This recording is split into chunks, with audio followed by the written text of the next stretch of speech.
Avant de commencer le vlog, je dois préciser quelque chose. J'ai eu un problème avec YouTube et c'est la raison pour laquelle certains d'entre vous ont reçu une notification comme quoi une vidéo était disponible, le vlog 48, et à peine vous avez cliqué dessus, ça a dû vous renvoyer vers cette vidéo n'est pas disponible ou elle a été rendue privée ou supprimée. Pas de panique, c'est normal, vous n'avez pas raté de vlog. Il y a eu comme un problème technique avec YouTube, comme un bug. Je vais vous expliquer rapidement pour pas trop vous assommer. YouTube a changé depuis peu ses conditions d'utilisation, c'est-à-dire que nous en tant que vidéastes, on a des règles à respecter. Cette vidéo, dedans il y avait un passage où on se lavait dans une rivière, pas de nudité, mais c'était déjà beaucoup trop sur YouTube. Il y a encore quelques semaines, on pouvait montrer ce genre de vidéo, des gens qui se lavent dans une rivière. J'ai dû faire des demandes, régler tout un tas de trucs avec YouTube. Bref, ça c'est le côté administratif et un peu chiant du boulot, parce qu'en gros il m'empêchait de publier la vidéo. Bref, ce que je veux dire c'est que pour vous ça change absolument rien, mais je voulais quand même rassurer ceux qui ont vu la notification et qui n'ont pas compris pourquoi ils n'ont pas pu cliquer sur la vidéo, parce que YouTube a quand même lancé l'alerte aux abonnés pour vous dire ça y est, une nouvelle vidéo est sortie. C'est la faute de YouTube, ils m'ont dit que tout était ok. Or une fois que je l'ai publié, en fait tout n'était pas ok pour eux. YouTube resserre un peu plus chaque jour les vis, contrôle ce qu'on dit, et je suis d'ailleurs étonné que ma chaîne n'ait pas sauté depuis plus longtemps que ça, parce que je suis clairement un électron libre et ne vais pas dans la bien-pensance générale. Bon, pas besoin de commenter là-dessus ou faire débat, je voulais simplement prévenir ceux qui ont reçu la notif et qui n'ont pas compris. Voilà, tout va bien, pas de panique, vous n'avez raté aucun épisode, et si vous avez un doute, eh ben, il suffit de regarder les petits numéros à la fin de chaque titre, 45, 46, 47, 48, voilà.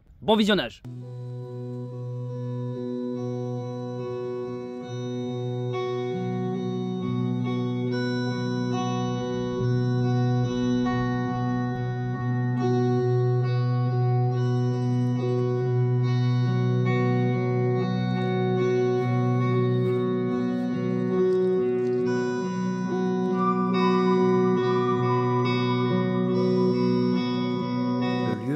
Cette nuit, il est comme coupé du reste du monde. Il est silencieux, on n'entend rien.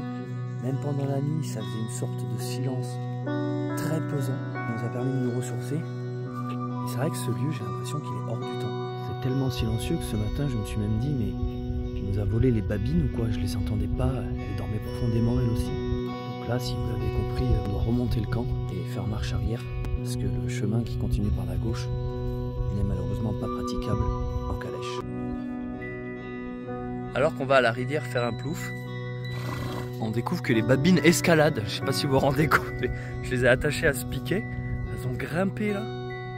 C'est bien les blablines. Ouais, vous comprenez pourquoi on peut pas passer en calèche là. Parce que le chemin il est en face. Bon alors ce crabe il est où? Il y a un énorme crabe hier soir.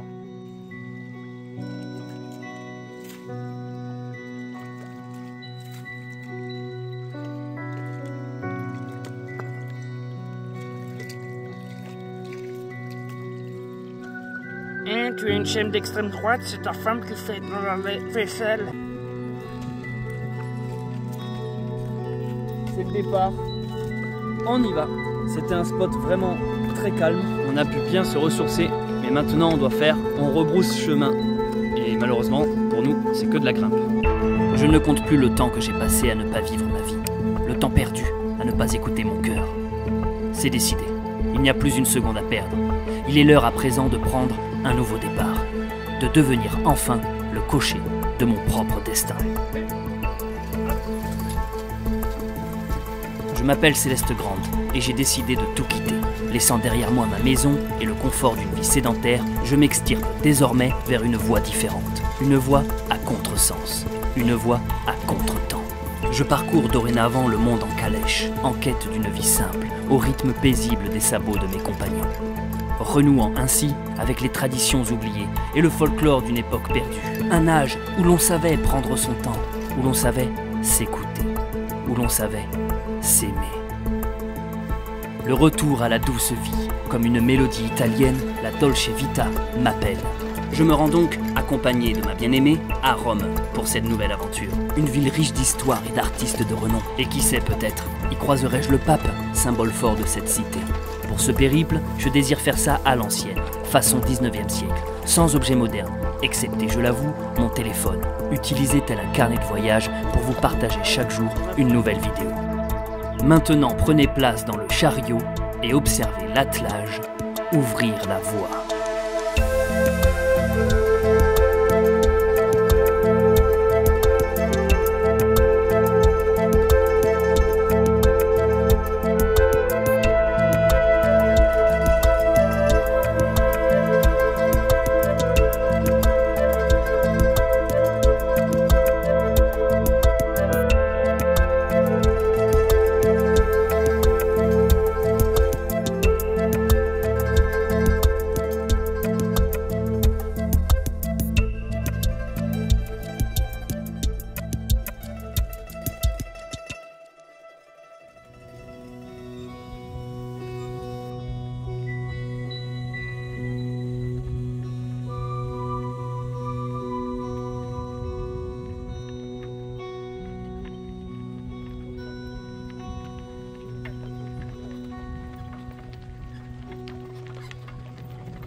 Du coup on est juste en train de faire la Via Francigena à contresens pour revenir sur les pas.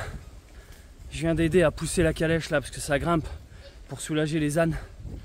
Je me suis donné un putain de coup de chaud. Peut-être déjà de te tromper, ça fout les boules de faire des kilomètres en trop pour rien. Mais alors quand c'est en plus que de la grimpe, voilà, tu regrettes vraiment quoi. On arrive au bout du chemin de terre. Donc là, on rattrape enfin la route sur laquelle on n'aurait pas dû s'engager hier soir. Putain, la journée n'a pas commencé, on est déjà tout transpirant. Et on a déjà la flemme de continuer. Parce que du coup, la Via Francigena par là, eh ben c'est pas pour nous. Ce superbe village médiéval que vous voyez en face de vous, ben, c'est celui qu'on a visité hier tout simplement. On est littéralement revenu sur tous les kilomètres en arrière, on a les boules. Hein. Parce que ben, en fait on n'a pas le choix. On n'a pas le choix, vous voyez là où il y a le bus là-bas, on doit prendre cette route là. Donc on a un peu les boules parce que en partant hier de cette ville, la Via Francigena c'est sur ce chemin, mais elle va rattraper une ville plus loin et nous c'est là où on doit se rendre et du coup on est obligé de passer sur la route qu'il y a en face. Et donc on est dégoûté parce que là, ben, mine de rien, depuis ce matin on marche bien et tout ça pour revenir à notre point de départ.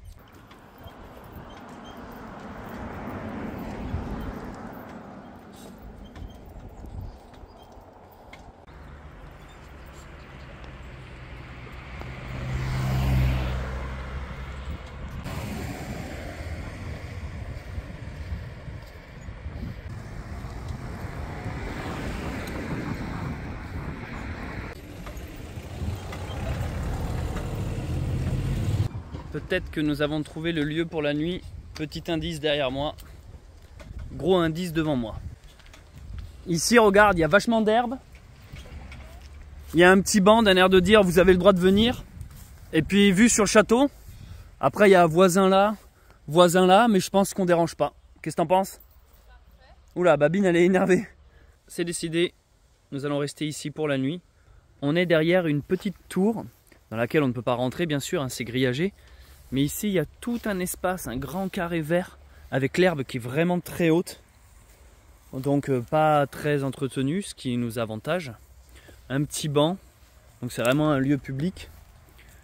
Aussi, étonnamment, on est un peu caché parce que cette maison ne nous voit pas, celle-là non plus, on est caché par l'arbre. Là, il y a une haie, là, il y a d'autres maisons, mais j'ai plus l'impression qu'elles donnent de l'autre côté. Donc bref, en gros, c'est plutôt tranquille. Et là en plus c'est un cul-de-sac, ça veut dire qu'il n'y aura pas spécialement de passage. Vraiment content de ce truc là, on est plus ou moins en pleine ville, je vais vous ouvrir la carte, vous expliquer la journée d'aujourd'hui qui était ma foi assez chaotique. Donc voici où nous nous situons par rapport à la Via Francigena, nous sommes le petit point et la Via c'est le chemin rose qu'on emprunte direction Rome. Ça c'est le village médiéval qu'on a visité hier. Et nous on a suivi le chemin qui partait ici et vous voyez à peu près vers ici on va dire, c'est là où nous avons passé la nuit. Et c'est surtout là où nous avons été bloqués. Exactement, c'est ici. On a été bloqués. On n'a pas pu passer cette zone-là qui est pas du tout praticable en calèche. Donc déjà, ce matin, première chose, il a fallu remonter tout ça. Revenir ici jusqu'à village médiéval. Et de là, s'enclencher sur cette ligne route blanche. Et voilà, et on a fini par arriver ici. Donc on est de nouveau sur la Via Francigena. Très bien. On est dans un bled qui s'appelait Le Grazzi. Et là, on s'est isolé dans un coin de campagne, ici à côté de la tour. On a fait 16 bornes quand même. C'est pas trop mal, mais bon, il y a beaucoup de kilomètres qui ont été faits malheureusement pour rien. Allez, on va monter le camp, s'occuper des babines et faire du montage. Regarde Charlotte, un nouveau dessin de nous trop mignon. À la tour de Pise. on a des petits dessins tous les jours, c'est beaucoup trop mignon. De Eva. C'est trop mignon. J'ai ma robe jaune. On est bien fait. Hein. J'ai mes lunettes. T'as tes lunettes et ta frange. C'est beau. Moi j'ai mes longs bras. Tout est en règle. C'est trop mignon. C'est trop mignon. Les babines. Et il y a Taïga qui est dans le pionnier. Elle est dans le titre, Taïga. C'est le N du pionnier. Nos pionniers. Après les pionniers, nos pionniers. C'est trop bien. Regarde la tour de Pise, elle est super bien faite. C'est trop mignon. Merci Eva. Gros bisous à toi. Bon, l'endroit est plutôt pas mal, étonnamment, pour un truc en pleine ville. L'avantage quand on est en pleine ville, c'est que s'il y a un resto pas loin, ben, on peut se le faire. Du coup, un peu comme la dernière fois, on est parti chercher manger emporté. Donc moi, je suis parti sur un magret avec des frites. Charlotte, des pâtes. Bon appétit et bonne soirée.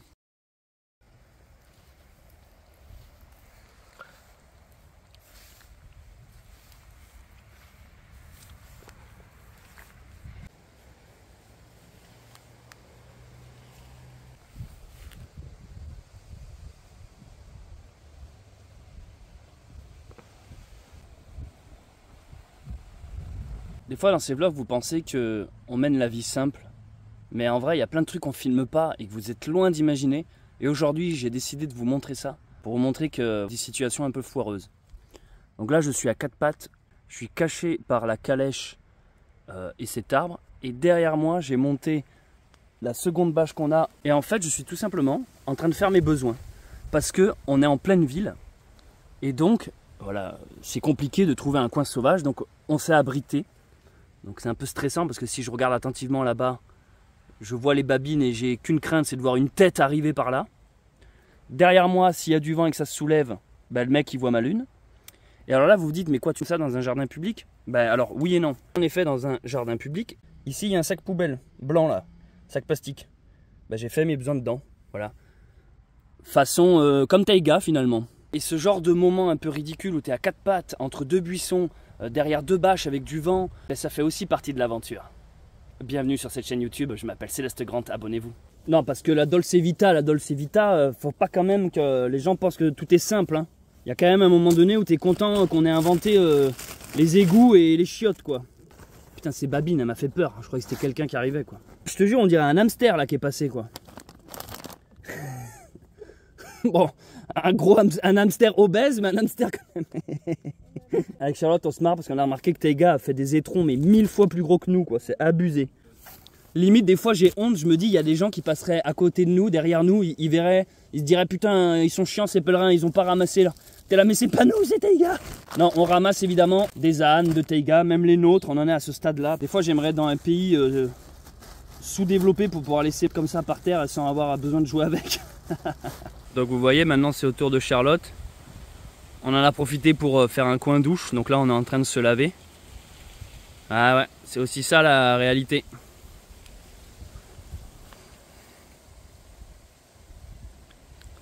Mais c'est vrai que c'est pas tous les jours non plus pratique, quoi. Là par exemple, ma chemise elle est déchirée de partout, la robe de Charlotte aussi, on essaye de rafistoler tout ça.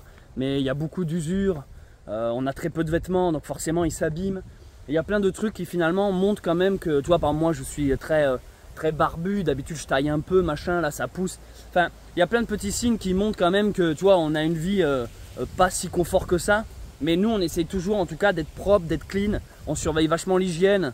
Et c'est vrai que c'est pas toujours facile, mais on a toujours notre brin de toilette parce que, déjà pour l'hygiène comme je viens de le dire, mais aussi que ça nous réveille. En fait avec Charlotte on a vraiment besoin de ça pour se dire, allez c'est bon, la journée peut commencer. Et vous êtes plutôt team douche du soir ou team douche du matin? Allez, on décolle de ce petit jardin. On a été sacrément tranquille. Comme tous les matins on fait la petite checklist. Tous les matins pour voir si on n'oublie rien. On résume un peu tout ce qu'on doit prendre avec nous, les seaux, les cordes. Et heureusement qu'on le fait parce que ça nous arrive souvent des fois tu détaches les ânes et tu t'oublies de prendre la corde et si tu t'en rends compte 2 km plus loin, bah, c'est trop tard en réalité. Donc aujourd'hui ça a l'air d'être une journée qui s'annonce venteuse.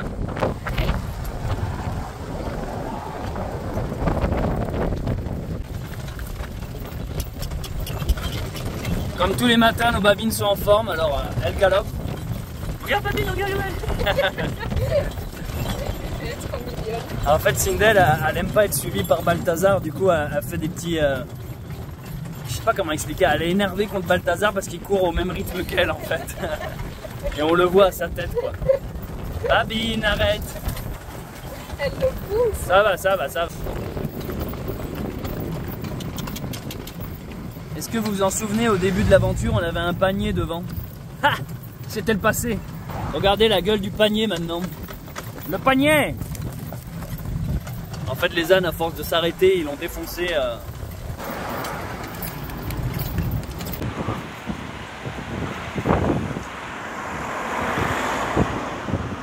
l'ora della nostra morte. Amen. Amen. Amen. Notre-Dame de Lourdes, Si. priez pour nous. Notre-Dame de Lourdes, priez pour nous. Benedica Dio Onnipotente, Padre, Figlio e Spirito Santo. Grazie mille. Merci, monsieur. Merci. Ciao, Seigneur. À gauche. Incroyable, on s'est fait bénir sur un rond-point. En fait, il y a un monsieur qui, depuis tout à l'heure, là, on est dans une sorte de ville. Bon, là, ça y est, on vient de se renclencher sur la Via, donc c'est un peu plus calme. On est sur le chemin officiel. Et en fait, c'était un curé qui nous a dit: ah, vous allez à Rome, attendez, on va prier. Et du coup, il a commencé à prier, enfin, à nous bénir. Après, il nous a dit que vous soyez protégés par Notre-Dame de Lourdes. Et on trouve ça fou, incroyable, ce qui se passe. En plein milieu d'un rond-point. En plein milieu d'un rond-point, ouais, c'est... Il avait le col, vous savez, des pasteurs, là, je sais pas comment ça s'appelle ce truc. Je sais pas non plus. Le nœud papillon sans nœud ni papillon. Hey, mais c'est quoi ça? Le pire, c'est que ça en est de la vraie. J'étais persuadé que ça en était de la fausse, c'est juste que c'est de la vraie qui a été découpée avec une... Ça veut dire que tu peux acheter des lasagnes de terre. C'est grand, ça va. Ça en est vraiment de la vraie, hein. Je pensais que c'était de la synthétique. Bah oui, c'est grand, c'est un rouleau qu'il a dû acheter. En fait, ce qu'a vendu la mèche, c'est là, c'est que c'est beaucoup trop carré là. Limite, on peut en ramener un souvenir chez nous, quoi. Je sais pas s'ils viennent la poser, c'est pas possible. Ça fait trop bizarre, en fait, tu vois que c'est un peu... Ouh, on a passé une ville et on est bien content de se renclencher sur la Via, le vrai chemin. Il y a plein de variantes, qu'on soit en moto, en vélo, à pied, en voiture. On peut même faire la Via Francigena en voiture, ça me fait marrer. Enfin, du coup, c'est sacrément bien aménagé, je dois le reconnaître. En face de vous, là, bon, je le répète, pour les nouveaux abonnés qui débarquent, voilà, c'est la carte, c'est l'endroit où nous nous situons actuellement. Et le trait, c'est la Via Francigena, c'est ce que nous devons suivre.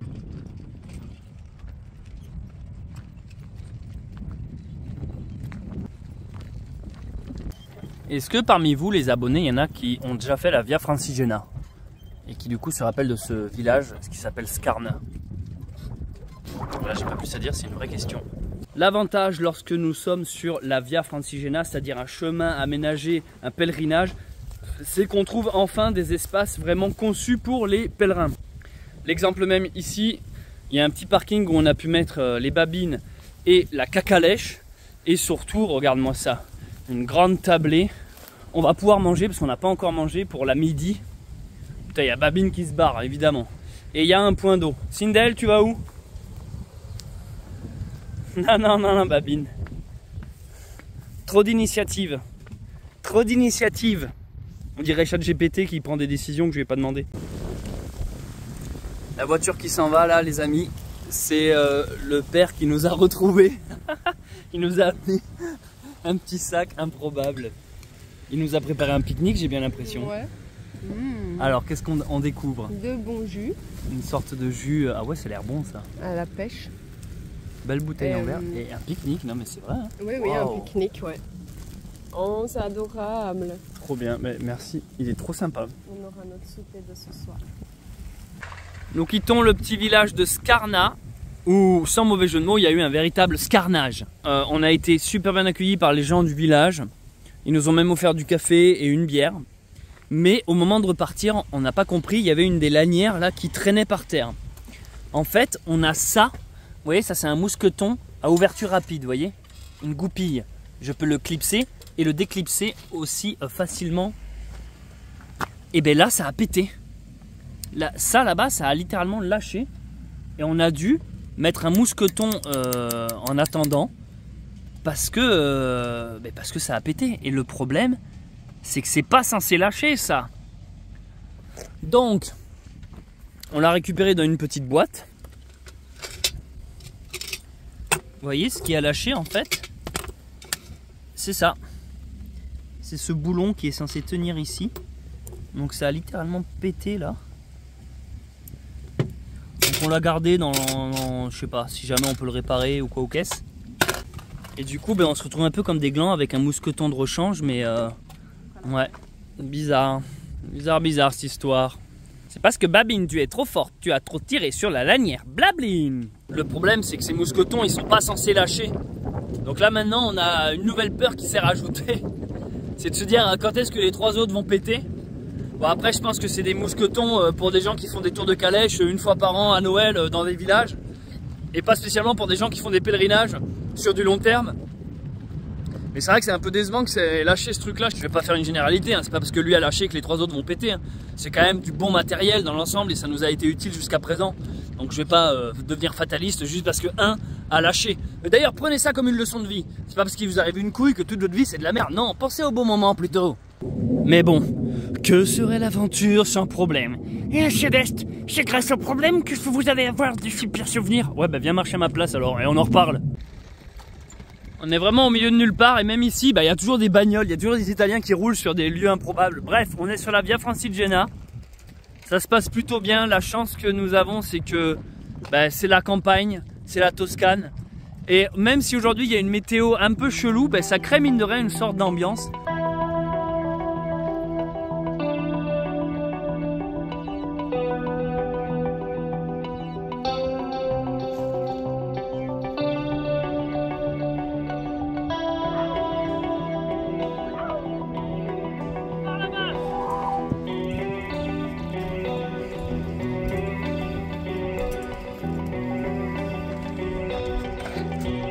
Allez, Babi, on y va, c'est par là-bas. Allez, go. 3 jours.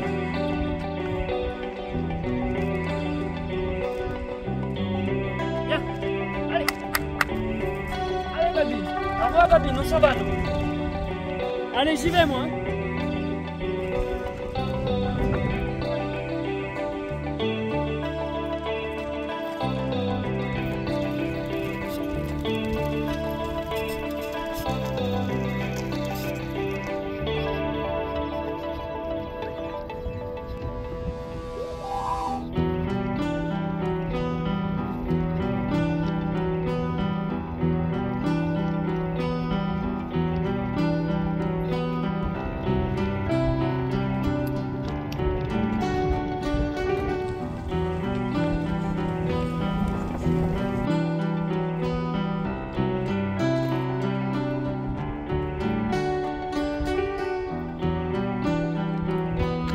Nous arrivons à Non, pardon, Astre.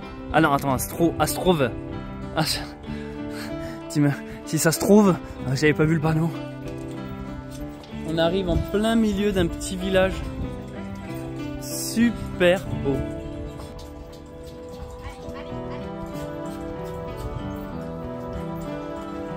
C'est quoi ça? Et c'est aux alentours de 17 h que Babine et Balthazar, les héros de cette série, commencent un petit trot. Est-ce que ce Strove va se transformer en galop?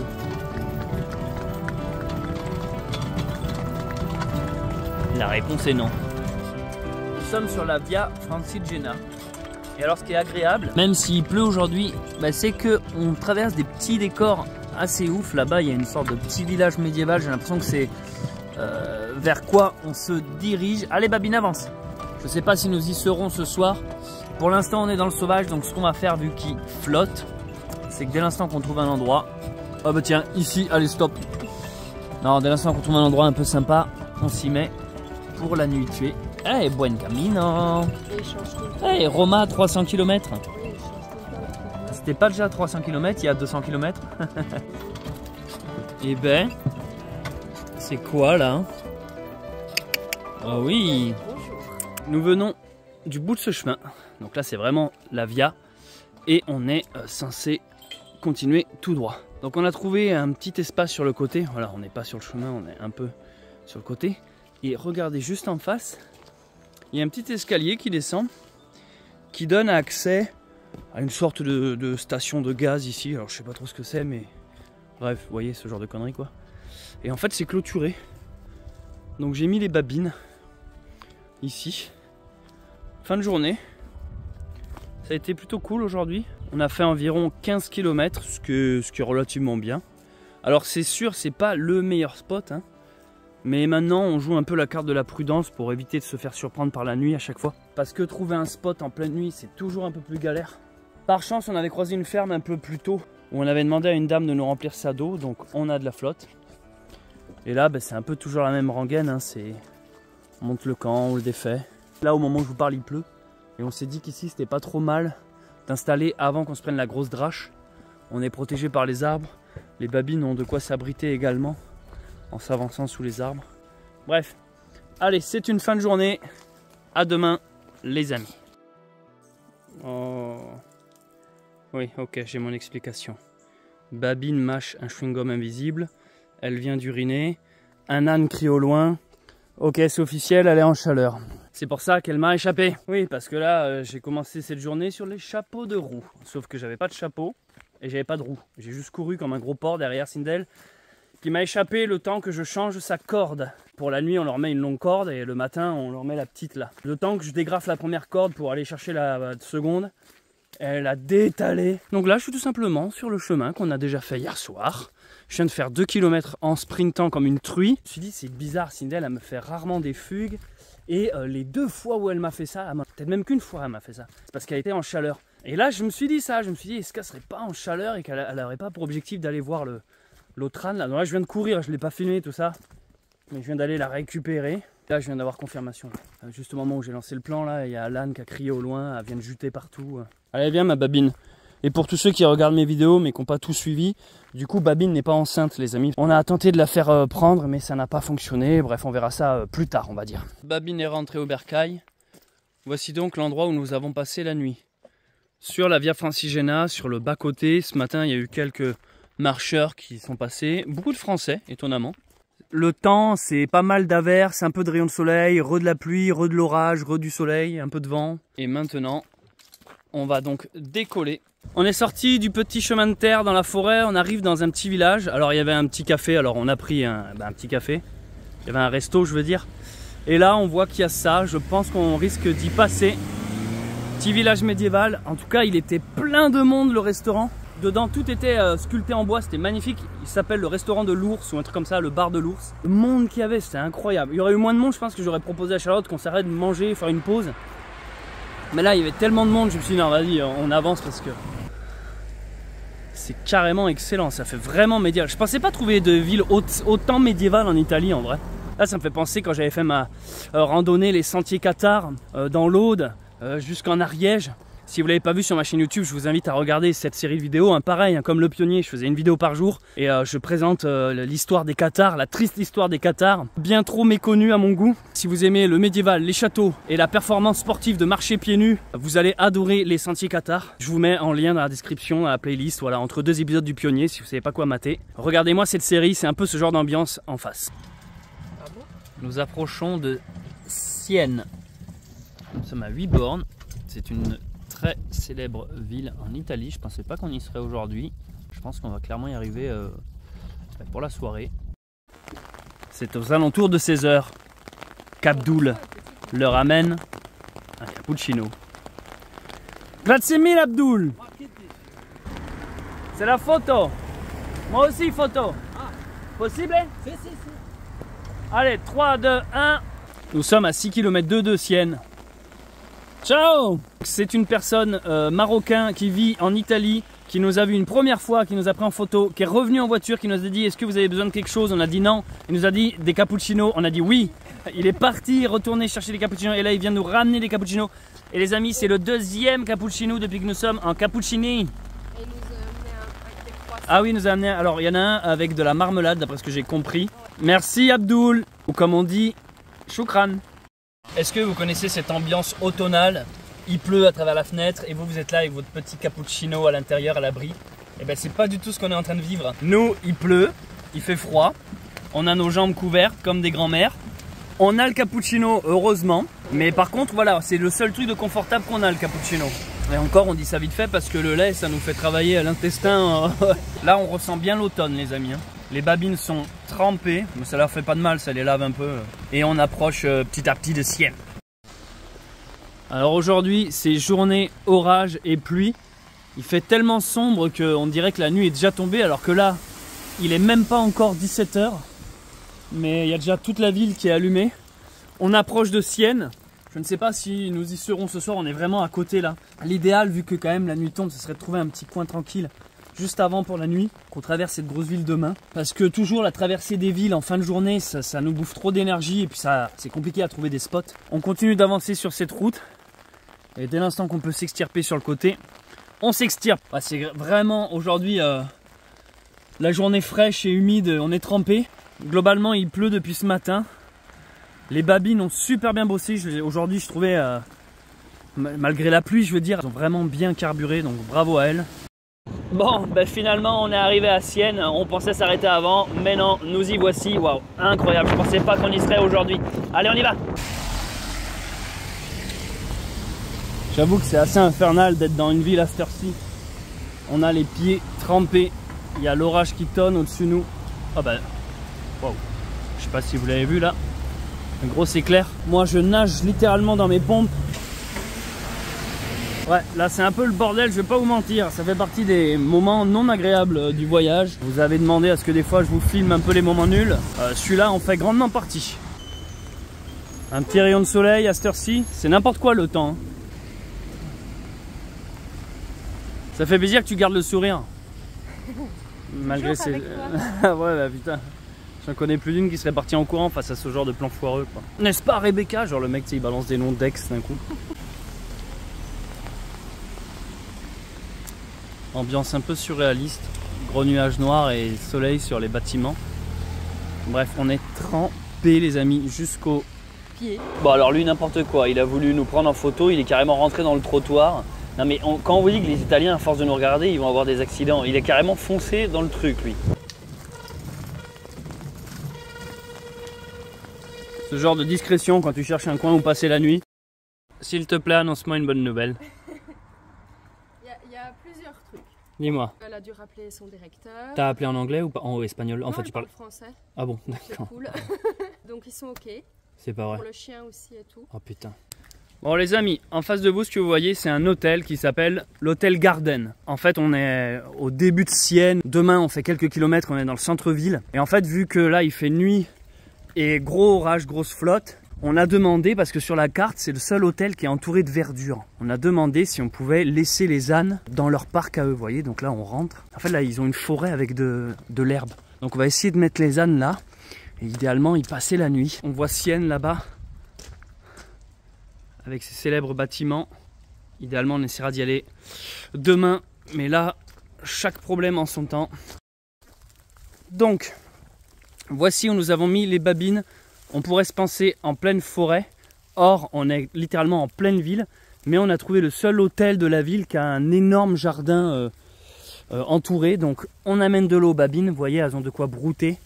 Et passer surtout la nuit à l'abri, protégées de la pluie par les arbres. Et nous en fait on a l'autorisation de mettre la calèche sur le parking en fait de l'hôtel. On va passer la nuit là. On a vu l'hôtel qui s'appelle Hôtel Garden. Garden ça veut dire jardin. On a simplement été au culot. J'ai dit à Charlotte au bout d'un moment on va demander.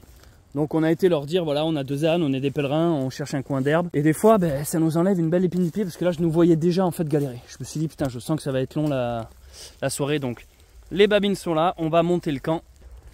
En fait regardez. Ça c'est l'allée de l'hôtel. Genre les clients arrivent de là-bas, montent cette allée là, et l'hôtel est au bout. Vous voyez, c'est assez chicose quoi. Alors peut-être que demain matin on profitera de l'hôtel qui propose des petits déj. Je sais pas s'ils sont pas à 500 € le petit déj, on verra. Mais voilà, nous on est là, on est avec les bagnoles en fait. Oui. Ça fait vraiment clodo, hein. Jacouille la fripouille quand même nous. Hein. Des fois je me dis mais on dirait, tu sais la scène dans Les Visiteurs quand il arrive à Montmirail justement avec Jacquard. Mais qu'est-ce que c'est que ce pays dehors les Romano? Il y a trop ce truc un peu. On va se garer discrètement puis monter le camp pour la nuit. 16 bornes. On a fait 16 km. Allez, on installe le camp pour la nuit et on va tenter de se réchauffer. On s'est pris la flotte toute la journée les amis. Moi je suis trempé. Et donc les babines vous voyez sont juste là. On est à côté, on va dire. Alors là, entre ce plan et celui d'avant, il s'est écoulé une demi-heure. Des fois, on s'en rend pas compte en montage parce que la magie du montage, c'est de vous résumer finalement en 30-40 minutes une, voire 2, voire 3 journées qui nous, il y a des hauts, des bas, il y a des moments faciles, des moments compliqués. Et souvent, c'est là où les gens se rendent pas bien compte en fait des épreuves qu'on traverse. Parce qu'il y a tellement de choses qui ne peuvent pas être retranscrites au montage. Le froid, la pluie, l'inconfort d'un gravier dans une pompe, enfin ce genre de truc, la faim, la fatigue. Bref, tout ça pour vous dire que là, par exemple, on vient de monter le camp. Entre deux averses, c'est vraiment galère. Vous imaginez pas l'envie de juste aller pioncer à l'hôtel. Et donc, ben voilà ce que ça donne le camp monté pour la nuit. En fait, c'est comme d'habitude. En réalité, c'est juste que là, la particularité, on est sur un parking d'un hôtel. Donc on est en train de finaliser voilà, les bâches. Donc ça c'est ce qui permet de protéger de la flotte, du vent et bien sûr des regards un peu trop curieux. C'est un peu la spécialité de l'Italie, la curiosité. C'est ce qui m'aura marqué en Italie, la curiosité des Italiens qui n'a pas de limite. Hein. Ce qui est cool, c'est qu'ils nous ont acceptés, parce que c'est quand même un hôtel de luxe, si j'ai bien compris. Ouais. Et ils ont été cool à dire on a un peu pitié de vous. En fait, pour vous expliquer, la première fois je suis passé moi et je me suis dit avec ma tête, ma barbe, avec le je suis trempé. Et du coup j'ai envoyé Charlotte, j'ai dit non mais Charlotte vas-y, ça pour le coup c'est vrai. Hein. Et en fait au début c'était un non. Parce qu'ils ont dit ouais mais nous on a un hôtel 4 étoiles. On a une image à tenir. Et vu j'ai dit non mais c'est pas grave. Et finalement elle a téléphoné au directeur, le directeur qui disait oui mais non parce que les cacadanes nanana et tout ça. Et j'ai dit non mais les cacadanes on ramasse, il n'y a pas de problème. Et finalement ils ont accepté. Bisous, à demain. Merci d'avoir visionné ce vlog, j'espère qu'il vous a plu. Si vous me découvrez avec cette vidéo, n'hésitez pas à vous abonner et à activer la cloche. Si vous me connaissez déjà, laissez un commentaire, je les lis tous, et mettez un pouce en l'air, ça encourage grandement. Merci aux personnes qui font des dons sur Tipeee, et également à ceux qui ont rejoint les membres et soutiennent la chaîne. C'était Céleste Grant, et je vous dis à très vite pour un nouvel épisode du Pionnier.